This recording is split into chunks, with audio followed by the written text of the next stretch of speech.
So the 2016 election is over, and it looks like Hillary Clinton has lost to a sentient Cheeto Puff.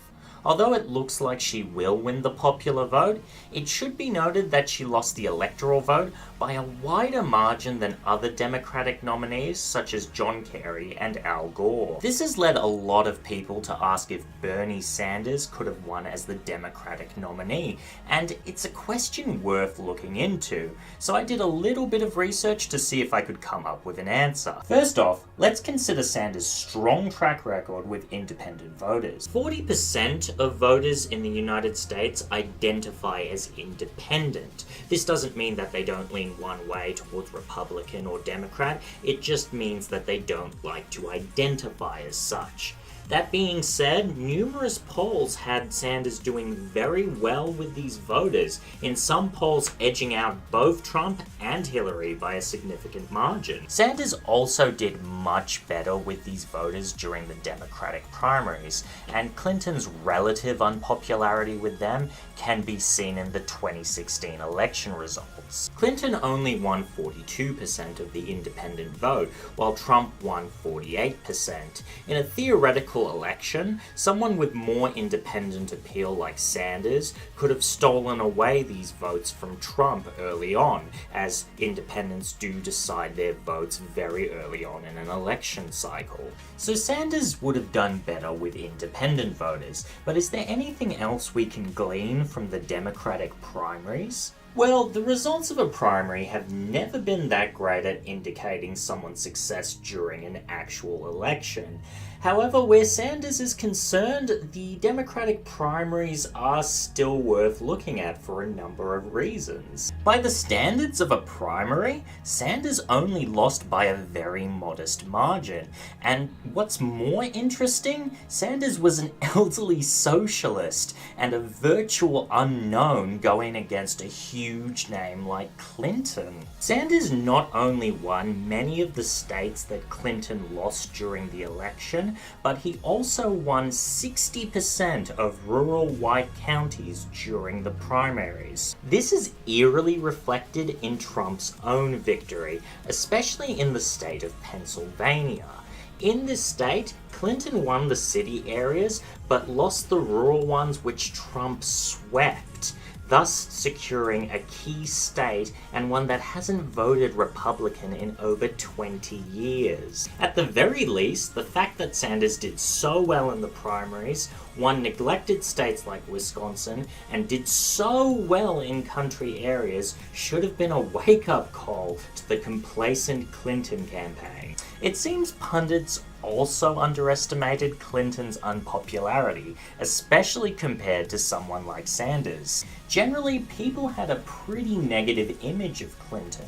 Her unfavorability rating, along with Trump's, was over 50%, at least in late 2015 onwards, and her favorability rating, along with Trump, hung around the 40% mark. Sanders' own favorability and unfavorability ratings are pretty much the opposite of this, and what's even more interesting, Sanders was one of the few politicians whose favorability ratings actually increased the more people got to know him. With this slight edge, especially in the demographics I've already mentioned, it's pretty sensible to assume that Sanders could have won more votes than Clinton in states such as West Virginia, Michigan, Wisconsin, and Pennsylvania. So it's been smooth sailing for Sanders so far, but I think it's time to mention some possible obstacles to his presidency. As the journalist Michael Tomasky points out, the popular politician Michael Bloomberg would have run as a third-party candidate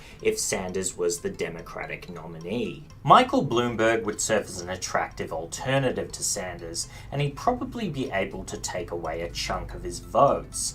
This is because Bloomberg is socially liberal, like Sanders, but he's a bit more economically centrist for people who don't find Sanders' economic policies that sensible. Tomasky estimates that Bloomberg could have won up to 15% of the popular vote, and personally I think that is a bit generous. An independent nominee hasn't won that many votes since 1992, and even then it didn't stop the Democrats from getting in.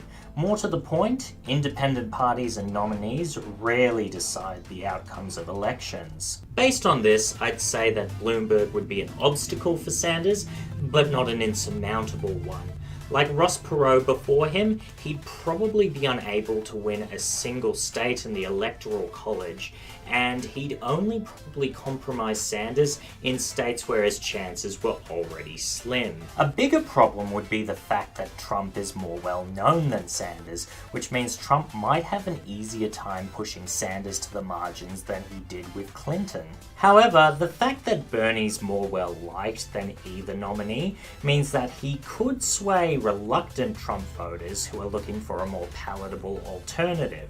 Because of this, it's kind of difficult to say how this aspect would play out. But while we're waxing speculative, I'd like to bring up some other factors. Sanders wouldn't have lost the Latino vote because it's a pretty pro-Democrat demographic. What's more, data suggests that at least half of Latinos felt that Donald Trump was hostile towards them. Black voters are generally quite pro-Democrat as well, though Sanders never did as well with that demographic as Clinton was able to during the primaries. This might cost nominee Sanders the popular vote, but it's not necessarily something that would cost him the all-important electoral vote. Sanders would have still won large, cosmopolitan and diverse states like New York and California. These are long-term Democrat states, and what's more, it's very unlikely that they would have voted for the divisive rhetoric of Donald Trump. More people of colour would vote for Sanders than they would for Trump regardless, and Sanders in turn could win over the rural areas in states that Clinton neglected. Knowing this, Sanders v. Trump would probably be a much closer race than the one we actually had. Sanders had less baggage than Clinton, who was perceived as something of a warhawk, someone with ties to big business, and someone who was part of the political establishment. All of these things hurt her considerably. Sanders would have done better in the northern states, and if he could secure Pennsylvania, which counts for a lot in the electoral vote, then the election would be pretty much his. With Bernie's rural appeal, he could have wrested away some of the counties that Trump won in Pennsylvania and closed the narrow margin that allowed him to win the state in the actual election. So yeah, I think Bernie would have had a really decent chance of winning. At worst, he would have lost by only a few electoral votes, and at best, he would have won by a wider margin than Trump won over Hillary.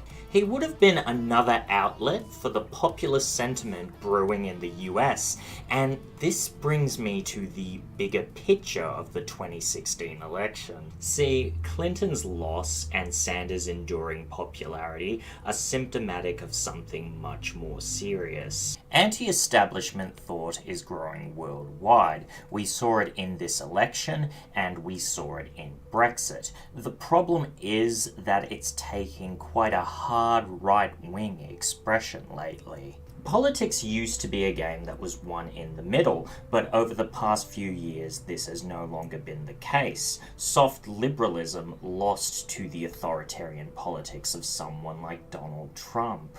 Nationalist parties are gaining traction across the world.